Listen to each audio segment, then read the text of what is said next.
Hello दोस्तों, नमस्कार, स्वागत है एक बार फिर से आप सभी के अपने प्रिय चैनल पर। दोस्तों आपको बताते जो अभी की सबसे बड़ी खबर आ रही है, जहां पूर्वी लद्दाख में तैनात सैनिकों को चीन के राष्ट्रपति शी जिनपिंग ने दिया अलर्ट रहने का बड़ा आदेश। आखिर क्या साजिश रच रहा है ड्रैगन, अभी की सबसे बड़ी खबर आ रही है दोस्तों। इसी बीच हम आपको बताएंगे जहां राजनाथ सिंह ने भारत को लेकर बहुत बड़ा दावा कर दिया है। दोस्तों बताएंगे क्या कहा इन्होंने, और इसी बीच आपको बताएंगे अगर आपके भी अकाउंट से कटे हैं दोस्तों 147 रुपए या नहीं भी कटे हैं तो आपके लिए सबसे बड़ी और जरूरी खबर सामने आने वाली है। इस बैंक से जुड़ी दोस्तों तो हर तरह की जानकारी बताने वाले हैं आपको, तो आराम से बनेगा वीडियो के अंत तक। और अभी खबरों में आगे बढ़ने से पहले हमेशा की तरह अपने भारतीय सेनाओं का दिल से समर्थन करते और मानते हैं कि मेरा भारत महान है, तो इस वीडियो को भी कर दीजिए लाइक, चैनल को कर दीजिए सब्सक्राइब, बेल आइकन दबाइए, साथ ही कमेंट बॉक्स में लिख दीजिएगा जय हिंद। जी हाँ दोस्तों, तो चलते हैं पहली और सबसे बड़ी खबर की तरफ, जहां पूर्वी लद्दाख में तैनात सैनिकों को चीन के राष्ट्रपति जिनपिंग ने दिया अलर्ट रहने का आदेश। जी हां, जिनपिंग ने एलएसी पर जवानों से की बात,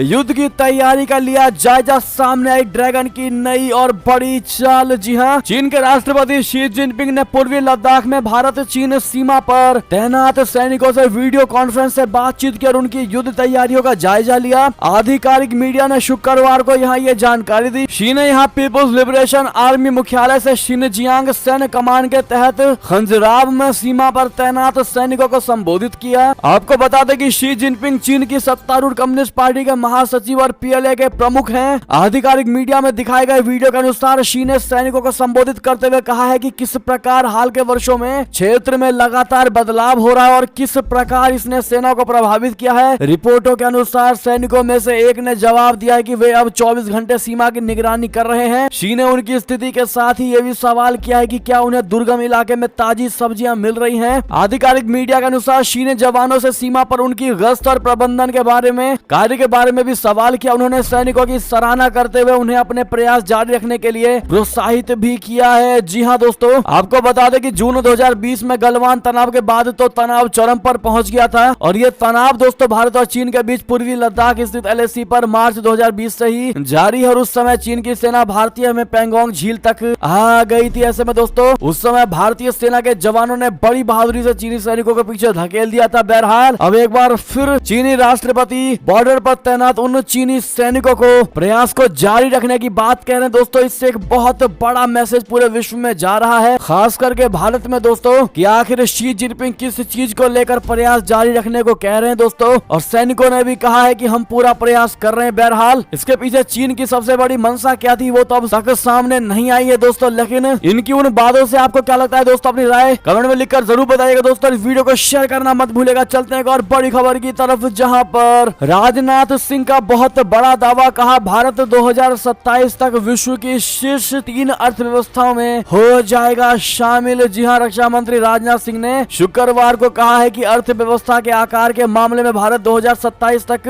विश्व की शीर्ष 3 अर्थव्यवस्थाओं में शामिल होगा। वर्तमान में भारत विश्व की शीर्ष 5 अर्थव्यवस्थाओं में से एक है। राजनाथ सिंह यहाँ पश्चिम बंगाल के पूर्व राज्यपाल केसरीनाथ त्रिपाठी के 13वीं में शामिल होने आए थे। रक्षा मंत्री ने केसरीनाथ त्रिपाठी के पुत्र नीरज त्रिपाठी और बहू कविता यादव त्रिपाठी से मिलकर उन्हें सांत्वना दी। उसी 13वीं में शामिल होने के बाद दोस्तों उन्होंने यानी राजनाथ सिंह ने यह बहुत बड़ा जवाब और बहुत बड़ा बयान दिया है दोस्तों भारत को लेकर। साफ और क्लियर कह दिया है कि 2027 तक विश्व की शीर्ष 3 अर्थव्यवस्थाओं में अपना भारत होगा शामिल। क्या आपको भी राजनाथ सिंह के इन बातों पर भरोसा है दोस्तों? अपनी राय अवश्य दीजिएगा। क्या आपको भी यही लगता है कि अपना भारत वाकई उन 3 अर्थव्यवस्थाओं में शामिल हो जाएगा दोस्तों? अगर आप भी कहते हैं हाँ तो कमेंट में मेरा भारत महान लिखना मत भूलिएगा। चलते हैं और बड़ी खबर की तरफ, जहां पर विश्व आर्थिक मंच के संस्थापक ने पूरे विश्व को समझाया बताया इस बटी हुई दुनिया के लिए क्यों जरूरी है प्रधानमंत्री मोदी। जी हाँ, वर्ल्ड इकोनॉमिक फोरम यानी विश्व आर्थिक मंच के संस्थापक और कार्यकारी अध्यक्ष क्लॉस श्वाब ने शुक्रवार को प्रधानमंत्री मोदी जी की तारीफ में जमकर पढ़े कसीदे। उन्होंने कहा कि इस बटी हुई दुनिया के लिए भारतीय प्रधानमंत्री नरेंद्र मोदी का नेतृत्व बेहद महत्वपूर्ण है। इस दौरान उन्होंने भारतीय मंत्री स्तरीय प्रतिनिधिमंडल और इसके कई शीर्ष व्यापारिक नेताओं से भी मुलाकात की। वर्ल्ड इकोनॉमिक फोरम द्वारा जारी एक बयान के अनुसार इसके संस्थापक और कार्यकारी अध्यक्ष ने कहा कि मुझे भारतीय मंत्री स्तरीय प्रतिनिधिमंडल और इसके कई शीर्ष व्यापारिक नेताओं से मिलने का सौभाग्य प्राप्त हुआ। जी हाँ, WEF के संस्थापक श्वाब ने एक बटी हुई दुनिया में प्रधानमंत्री नरेंद्र मोदी मोदी के नेतृत्व की तारीफ की। उन्होंने ये भी कहा है कि वैश्विक संकट के बीच भारत एक उज्ज्वल स्थान है। WEF की वार्षिक बैठक 2023 के दौरान बृहस्पतिवार रात एक भारत स्वागत समारोह में भाग लेने के बाद श्वाब ने यह बात कही। उन्होंने कहा कि भारत G20 की अपनी अध्यक्षता के दौरान दुनिया में सभी के लिए एक न्याय संगत और समान वृद्धि को बढ़ावा दे रहा है। साथ ही भारत घरेलू चुनौतियों पर भी महत्वपूर्ण प्रगति कर रहा है। जी हाँ दोस्तों, श्वाब ने कहा कि भारत को G20 की अध्यक्षता एक ऐसे महत्वपूर्ण समय पर मिली है जब इस बटी हुई दुनिया में प्रधानमंत्री मोदी का नेतृत्व महत्वपूर्ण है। WEF ने भी बयान जारी किया और कहा कि वो भारत के साथ अपने लगभग 40 साल के सहयोगी इतिहास को महत्व देता है। बयान में उम्मीद जताई गई है कि प्रधानमंत्री मोदी के नेतृत्व में G20 की अध्यक्षता के दौरान देश के साथ लगातार सहयोग जारी रहेगा। जी हाँ दोस्तों, ऐसे में अब पूरा विश्व मान रहा है कि प्रधानमंत्री नरेंद्र मोदी जी इस बटी हुई यानी फ्रैक्चर हुई दुनिया के लिए क्यों और कितने ज्यादा जरूरी है। जी हाँ, ऐसे में दोस्तों प्रधानमंत्री मोदी जी की जो लोकप्रियता पूरे विश्व में है दोस्तों, वो मानना पड़ेगा। ऐसे में लॉन्ग लिव मोदी जी कहना मत भूलिएगा। हर बार की तरह चलते हैं एक और खबर की तरफ, जहां नौसेना को मिलेगी साइलेंट किलर शार्क।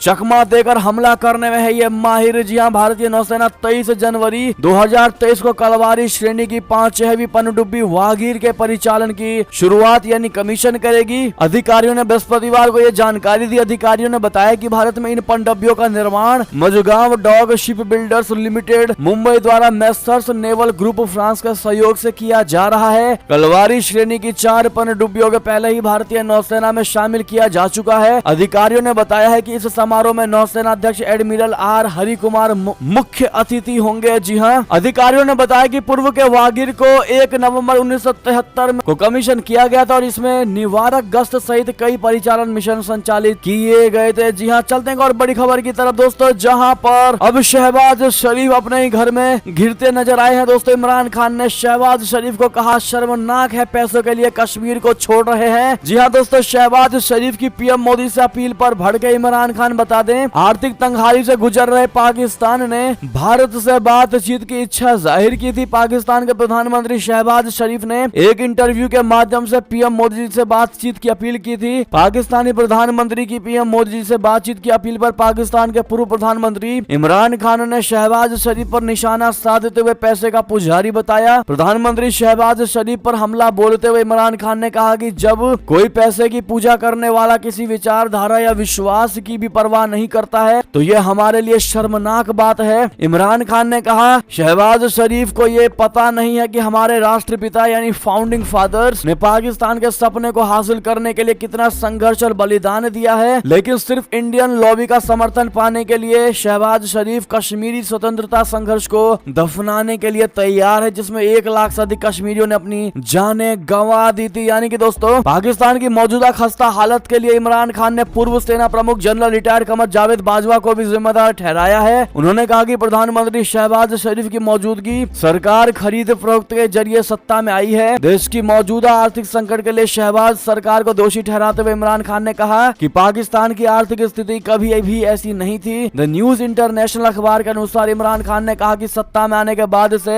शहबाज शरीफ ने अपने 1100 अरब रुपए के भ्रष्टाचार के मामलों को रफा दफा कर दिया है। इन समस्याओं का एकमात्र समाधान निष्पक्ष और पारदर्शी चुनाव ही है। जी हाँ दोस्तों, बहरहाल शहबाज शरीफ ने जो बयान दिया था दोस्तों आज से 4 दिन पहले कि वो प्रधानमंत्री मोदी जी से बातचीत करना चाहते हैं और इस बार हर समस्या का हल निकालने वाले हैं, अब उसी बयान पर दोस्तों इमरान खान ने ये पलटवार किया और कहा कि चंद पैसों के लिए आप कश्मीर को भारत को बेच रहे हो। जी हाँ, इस बार आपका जवाब देना चाहेंगे दोस्तों, क्योंकि जो भी कोई पाकिस्तान का प्रधानमंत्री बनता है दोस्तों वो भारत के साथ अच्छे संबंध की बात जरूर करता है। इमरान खान ने भी किया था और अब शहबाज कर रहे हैं तो इमरान खान शहबाज पर भड़क रहे हैं। दोस्तों बहरहाल आपकी इस पर राय क्या होगी बताइएगा जरूर। चलते हैं और बड़ी खबर की तरफ, जहां पाकिस्तान ने पास किया एक और इस्लामिक कानून, विश्वविद्यालयों में सभी को अब पढ़नी होगी कुरान। जी हाँ, पाकिस्तान में धार्मिक स्वतंत्रता की आजादी को लेकर लगातार सवाल उठे रहे हैं। पाकिस्तान के प्रधानमंत्री शहबाज शरीफ ने भी दिसंबर 2022 में इस सच्चाई को स्वीकार किया था कि पाकिस्तान में लगातार हिंसक घटनाओं से अल्पसंख्यक खुद को कमजोर और डरा हुआ महसूस कर रहे हैं। शहबाज शरीफ ने क्रिसमस समारोह को संबोधित करते हुए हिंदुओं, सिखों, ईसाइयों और पारसियों सहित पाकिस्तान में सभी धार्मिक अल्पसंख्यकों के अधिकारों की रक्षा करने का वादा किया था। पाकिस्तानी प्रधानमंत्री के वादों के विपरीत पाकिस्तान एक बार फिर कट्टर इस्लामिक कानून को पास किया है। जी हाँ, पाकिस्तान की संसद ने ने सोमवार को सर्वसम्मति से एक प्रस्ताव पारित किया है, जिसमें सिफारिश की गई है कि देश के सभी विश्वविद्यालयों में कुरान की पढ़ाई अनिवार्य कर दी जाए। जी हाँ, बात करते हैं दोस्तों और बड़ी खबर की, जहां भारतीय मूल की निक्की हेली लड़ सकती है राष्ट्रपति चुनाव। जो बाइडेन के दूसरे कार्यकाल को लेकर कही ये बात। जी हाँ, प्रमुख भारतीय अमेरिकी रिपब्लिकन नेता निक्की हेली ने कहा है कि उन्हें लगता है कि वो देश को नई दिशा में ले जाने वाली नई नेता हो सकती है और अमेरिका के राष्ट्रपति के तौर पर जो बाइडेन को दूसरा कार्यकाल मिलना संभव नहीं। फॉक्स न्यूज को बृहस्पतिवार को दिए साक्षात्कार में साउथ कैरोलिना की पूर्व गवर्नर और संयुक्त राष्ट्र में अमेरिकी राजदूत ने कहा कि वो संभावित राष्ट्रपति पद का चुनाव लड़ने की योजना बना रही हैं। ये पूछे जाने पर कि क्या वो राष्ट्रपति पद की दौड़ में शामिल हो रही हैं, 51 वर्षीय नेता ने कहा, मुझे लगता है आप नजर रखें। खैर, मैं यहाँ कोई घोषणा नहीं करने जा रही हूँ। हालांकि साक्षात्कार के दौरान हेली ने संकेत दिया है कि वो अमेरिका की नई नेता हो सकती हैं। हेली ने कहा, लेकिन जब आप राष्ट्रपति पद की दौड़ देख रहे हैं तो आप दो चीजों को देखते हैं। आप पहले देखते हैं कि क्या मौजूदा स्थिति नए नेतृत्व का संकेत दे रही है। दूसरा सवाल यह है कि क्या मैं वो व्यक्ति हूँ जो नया नेता उभर सके। हाँ, हमें एक नई दिशा में जाने की आवश्यकता है और क्या मैं वो नेता हो सकता हूँ। हाँ, मुझे लगता है कि मैं वही नेता हो सकती हूँ। यानी कि दोस्तों, ये भारतीय मूल की अगर आने वाले समय में ये राष्ट्रपति बन जाती हैं दोस्तों, तो भारत के लिए हो सकता है चीजें पॉजिटिव ही हों और बहुत से रुके हुए काम भारत के अमेरिका के साथ पूरे हो जाएं। चलते हैं दोस्तों और बड़ी खबर की तरफ, जहां रशिया को दहलाने का यूएस का प्लान, 90 स्ट्राइकर समेत यूक्रेन को $2.5 अरब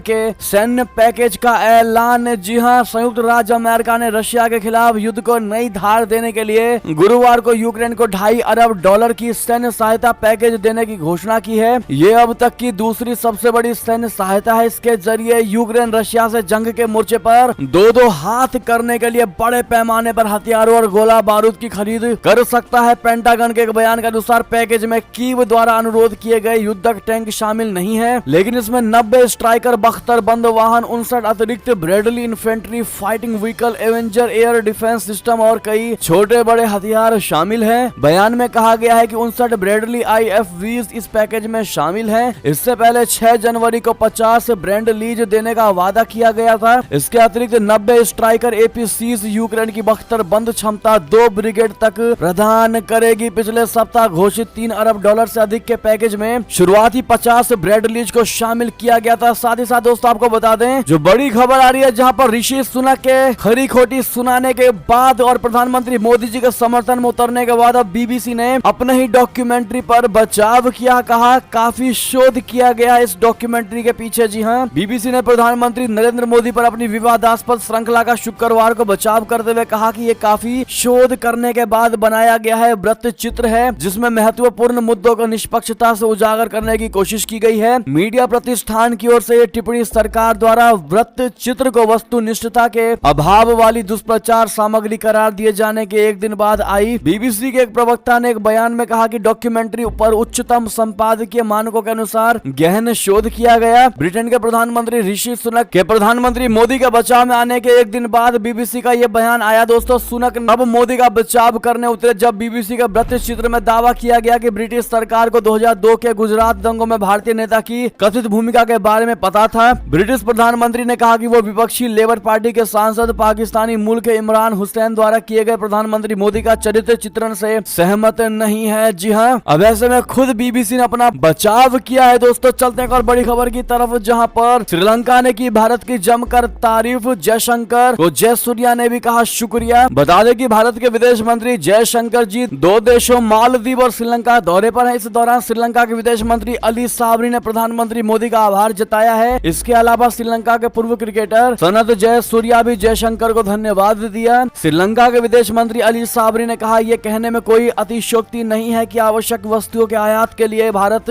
से जो भी भारी क्रेडिट लोन मिला उसकी वजह से हम आर्थिक रूप से स्थिर होने में सक्षम हो पाए थे। इसके लिए मैं PM मोदी का जमकर आभार व्यक्त करता हूं। श्रीलंका 2022 की शुरुआत से गंभीर आर्थिक संकट का सामना कर रहा है। भारत ने पिछले साल मुश्किल वक्त में श्रीलंका को लगभग $4 अरब की वित्तीय मदद की थी। इसके अलावा भारत ने श्रीलंका को 90 करोड़ अमेरिकी डॉलर का ऋण भी दिया था। 2 देशों की आधिकारिक यात्रा के दौरान जयशंकर मालदीव दौरा करने के बाद गुरुवार को श्रीलंका पहुंचे थे। यहाँ उन्होंने राष्ट्रपति रानिल विक्रमसिंघे सहित शीर्ष नेतृत्व से मुलाकात की। इसके अलावा उन्होंने श्रीलंका के विदेश विदेश मंत्री से आपसी और क्षेत्रीय हितों से जुड़े मामलों पर चर्चाएं की। जी हाँ, इससे पहले दोस्तों विदेश मंत्रालय ने कहा था कि श्रीलंका भारत का पड़ोसी और एक करीबी दोस्त है। भारत हमेशा श्रीलंका के लोगों के साथ खड़ा है और भारत की ही वजह से आज हम अच्छे हो पाए। अगर भारत ना होता तो आज हम अच्छे ना हो पाते। चलते दोस्तों एक और बड़ी खबर की तरफ, जहां हिना रब्बानी खार के बिगड़े बोल, पाकिस्तान को पीएम मोदी में कोई सहयोगी नहीं दिखता, जिसके बाद रविशंकर ने दिया करारा जवाब। जी हाँ, भारत के साथ बातचीत के पाकिस्तानी प्रधानमंत्री शहबाज शरीफ के आग्रह के बाद दावोस में पाकिस्तान की मंत्री हिना रब्बानी खार ने एक अलग ही राग अलापा है। दोस्तों उन्होंने पीएम मोदी को लेकर एक बेतुकी टिप्पणी की है। उन्होंने गुरुवार को दावोस में विश्व आर्थिक मंच की वार्षिक बैठक 2023 के दौरान दक्षिण एशिया पर एक पैनल चर्चा में कहा कि उन्हें प्रधानमंत्री नरेंद्र मोदी के रूप में कोई सहयोगी नहीं दिखाई देता। तो वहीं आर्ट ऑफ लिविंग के संस्थापक श्री रविशंकर ने उसी पैनल चर्चा के दौरान हिना रब्बानी खार को करारा जवाब दिया। विश्व आर्थिक मंच की वार्षिक बैठक में खार ने कहा कि जब मैं विदेश मंत्री के रूप में भारत गई थी तो मैंने बेहतर सहयोग के लिए दबाव बनाने के लिए वास्तव में कड़ी मेहनत की थी और 2023 की स्थिति की तुलना में हम उस समय बहुत बेहतर स्थिति में थे। इस दौरान उन्होंने आरोप लगाया है कि हाल के सालों में दोनों देशों के बीच सिर्फ शत्रुता बढ़ी है। हमें यह महसूस करना चाहिए कि हम भूगोल को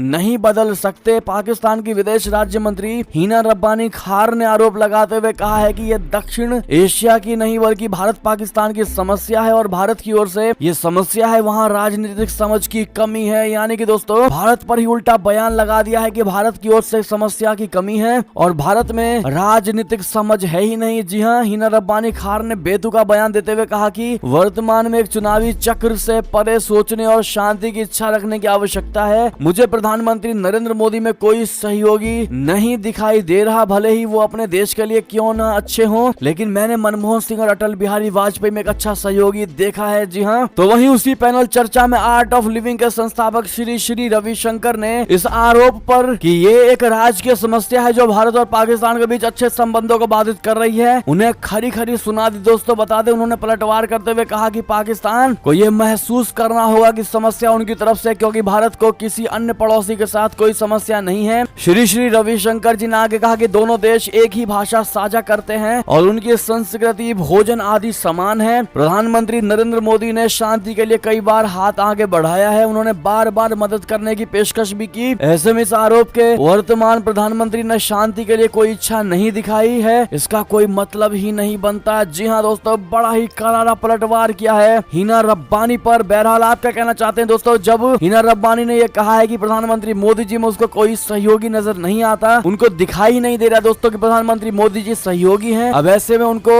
आप लोग क्या जवाब देना चाहेंगे दोस्तों? क्या उनकी आंखों पर चश्मा लगा है क्या? चलते हैं और बड़ी खबर की तरफ दोस्तों, जहां इजराइल की नई खतरनाक पॉइंट ब्लैंक मिसाइल हाथ से होगी लॉन्च, चंद मिनटों में दुश्मन की छुट्टी। जी हाँ, इजराइल की सरकारी कंपनी इजराइल एरोस्पेस इंडस्ट्रीज ने उस खतरनाक मिसाइल की एक झलक दुनिया को दी है जिसे हाथ से ही लॉन्च किया जा सकेगा। कई अरब डॉलर से तैयार इस मिसाइल को अमेरिकी सेनाओं को सौंपा जा सकता है। अमेरिका के साथ इजराइल का ये कॉन्ट्रैक्ट कई साल का है। ये मिसाइल एकदम सीधे लॉन्च हो सकती है, साथ ही इसे ड्रोन के जरिए भी लॉन्च किया जा सकता है। इस मिसाइल को कंपनी ने पॉइंट ब्लैंक नाम दिया है और ये देखने में बिल्कुल अंग्रेजी के अक्षर XC की तरह दिखती है। जी हाँ, कंपनी की तरफ से जारी प्रेस रिलीज में कहा गया है कि इलेक्ट्रो ऑप्टिकल गाइडेड मिसाइल की ये सबसे बड़ी खासियत है कि अगर मिशन छोड़ भी दिया गया है तो भी इसे वापस लिया जा सकता है। बात करें दोस्तों एक और खबर की, जहां इमरान खान की पार्टी के 35 और सांसदों ने गंवाई सदस्यता, स्पीकर ने स्वीकार किए इस्तीफे। बता दें, पाकिस्तान के अपदस्थ प्रधानमंत्री इमरान खान की PTI पार्टी के 35 और सांसदों ने संसद में अपनी सदस्यता गंवा दी है। ये उन 123 संसद सदस्यों में शामिल है जिन्होंने पिछले साल अप्रैल में PTI अध्यक्ष खान को नेशनल असेंबली में अविश्वास मत के जरिए अपदस्थ किए जाने के बाद सामूहिक इस्तीफा दे दिया था। जी हाँ, नेशनल असेंबली के स्पीकर राजा परवेज अशरफ ने PTI के 34 और अवामी मुस्लिम लीग के शेख रशीद सहित 35 सांसदों के इस्तीफों को मंगलवार को स्वीकार कर लिया था। पिछले साल जुलाई में 11 अन्य इस्तीफे स्वीकार किए जाने के बाद अब कुल 81 सांसदों ने सदस्यता खो दी है। बात करें एक और खबर की दोस्तों, जहां चीन की धमकी के आगे भी नहीं झुका, ताइवान कर दिया ऐसा ऐलान कि ड्रैगन रह गया हैरान। बता दें, चीन की धमकी के बीच ताइवान ने एक बड़ा फैसला लिया है। दरअसल ताइवान ने पहली बार महिलाओं को रिजर्व फोर्स में जाने की इजाजत देकर ड्रैगन को हैरान कर दिया है। ताइवान की व्यवस्था के नवीनतम निर्णय को चीन से सैन्य कार्रवाई के बढ़ते खतरे से निपटने करने के प्रयास के रूप में देखा जा रहा है। इस साल की दूसरी तिमाही में शुरू होने वाले प्रशिक्षण कार्यक्रम में कम से कम 220 डिस्चार्ज महिला सैनिकों को नामांकित किया जाएगा। CNN की रिपोर्ट के अनुसार ताइवान के रक्षा मंत्रालय ने पहले कहा था कि वो केवल पुरुष को प्रशिक्षण देता है क्योंकि उसके पास दोनों लिंगों को समायोजित करने की पर्याप्त क्षमता नहीं है। जी हाँ, बता दें कि यूएस हाउस की स्पीकर नैन्सी पेलोसी की यात्रा के बाद चीन और ताइवान के बीच संबंध और खराब हो गए। बात करें दोस्तों एक और खबर की, जहां पर संजय राउत भारत जोड़ो यात्रा में हुए शामिल। भाजपा ने की इनकी जमकर खिंचाई। जी हाँ, भारतीय जनता पार्टी यानी भाजपा ने कांग्रेसी नेता राहुल गांधी के नेतृत्व वाली भारत जोड़ो यात्रा में शामिल होने को लेकर शिवसेना के उद्धव बाला साहेब ठाकरे के नेता संजय रावत पर व्यंग कसा है। भाजपा ने संजय रावत पर व्यंग कसते हुए शुक्रवार को कहा कि वो कांग्रेसी नेता के साथ जितनी दूरी तय करेंगे उद्धव ठाकरे की पार्टी जीत से उतनी ही दूर होगी। राहुल गांधी के साथ जम्मू कश्मीर में भारत जोड़ो यात्रा में शामिल हुए संजय राउत ने संवाददाताओं से कहा, मैं अपनी पार्टी की ओर से यात्रा में शामिल होने आया हूं। देश में माहौल तेजी से बदल रहा है और मैं राहुल को वास्तविक मुद्दों पर आवाज उठाने वाले नेता के रूप में देख रहा हूं। संजय रावत ने कहा, जिस तरह से लोग इस यात्रा से जुड़ रहे हैं ये दिल को छू लेने वाला है। जी हाँ, ऐसे में भाजपा ने भी दोस्तों तगड़े तरीके से इस पर व्यंग कसा है। बहरहाल आपको भारत जोड़ो यात्रा को लेकर क्या लगता है दोस्तों, क्या कांग्रेस में और इसके पीछे इसका क्या सबसे बड़ा मंशा हो सकता है दोस्तों। बात करें और बड़ी खबर की, जहां इसी से जुड़ी बड़ी खबर है, जहां रेनकोट पहने नजर आए राहुल गांधी। केशव प्रसाद मौर्य ने कहा, उनको लगता था हम गलत कह रहे हैं। जी हाँ, कांग्रेसी सांसद राहुल गांधी भारत जोड़ो यात्रा के दौरान जम्मू कश्मीर में शुक्रवार को रेनकोट पहने नजर आए। इस पर उत्तर प्रदेश के डिप्टी सीएम केशव प्रसाद मौर्य ने कहा कि जम्मू में सर्दी बहुत है, उन्होंने रेनकोट पहना है लेकिन हमें कोई आपत्ति नहीं है, वो टी शर्ट भी उतार कर चले, ये उनकी इच्छा पर निर्भर करता है। मौर्य ने कहा कि भारतीय जनता पार्टी यानी भाजपा और किसी को कोई आपत्ति नहीं है। हम लोगों ने पहले ही कहा था कि गर्म कपड़े पहनकर यात्रा करें, लेकिन उनको लग रहा था कि हम गलत कह रहे हैं। उन्होंने कहा कि इस यात्रा से बीजेपी को फायदा होगा। गौरतलब है कि उत्तर प्रदेश के डिप्टी सीएम केशव प्रसाद मौर्य पूर्व राज्यपाल केशरीनाथ त्रिपाठी को श्रद्धांजलि देने प्रयागराज पहुंचे थे। जी हाँ दोस्तों, इसी बीच अंतिम खबर की बात करें, जहां अगर आपके भी खाते से कट गए 147 रुपए तो आपके लिए बड़ी खबर है दोस्तों, वरना पछताना पड़ सकता है। दरअसल भारतीय स्टेट बैंक ने अपने सभी खाता धारकों के अकाउंट से 147 रुपए काटे हैं। ज्यादातर एसबीआई खाता धारक 147 रुपए डिडक्शन का मैसेज देकर हैरान है। एटीएम कम डेबिट कार्ड के सालाना शुल्क के तौर पर बैंक ये राशि ले रहा है, इसलिए ग्राहकों को परेशान होने की आवश्यकता नहीं है। सभी बैंक ग्राहकों से डेबिट कार्ड शुल्क लेते हैं। प्राइवेट बैंकों का शुल्क ज्यादा होता है। हालांकि बैंकों के ग्राहकों को उनके अधिकारों के बारे में पूरी तरह जानकारी होनी चाहिए ताकि बैंक आपसे ज्यादा पैसे ना वसूल सके। ऐसे में दोस्तों हमने ये सारी इन्फॉर्मेशन स्क्रीन पर दे दिया। आप देख पा रहे होंगे बैंक क्या नहीं कर सकते और कैसे नहीं कर सकते भेदभाव, पारदर्शिता का क्या है अधिकार और प्राइवेसी का क्या है अधिकार और शिकायतों का क्या है समाधान, ये सारी चीजें आप स्क्रीन पर देख पा रहे होंगे दोस्तों। और इसी बीच ये थी अब तक की सारी बड़ी खबरें। आपको हमारी खबर कैसी लगी, आशा करता हूँ बहुत अच्छी लगी होगी। अगर थोड़ी भी अच्छी लगी है तो इस वीडियो का भी अपने भाई बंधुओं में व्हाट्सएप फेसबुक ट्विटर के जरिए पूरे भारत में शेयर करना बिल्कुल मत भूलिएगा। और अभी कर दीजिए इस वीडियो को लाइक, चैनल को कर दीजिए सब्सक्राइब, बेल आइकन दबाइए, साथ ही कमेंट बॉक्स में लिख दीजिएगा जय हिंद जय भारत। तो मिलते हैं आप अगली बड़ी खबर में, तब तक अपना ख्याल रखिएगा। सभी का बहुत बहुत धन्यवाद दोस्तों, साथ देने के लिए, साथ बने रहने के लिए। मिलते हैं अगली बड़ी खबर में। बहुत बहुत धन्यवाद। जय हिंद जय भारत।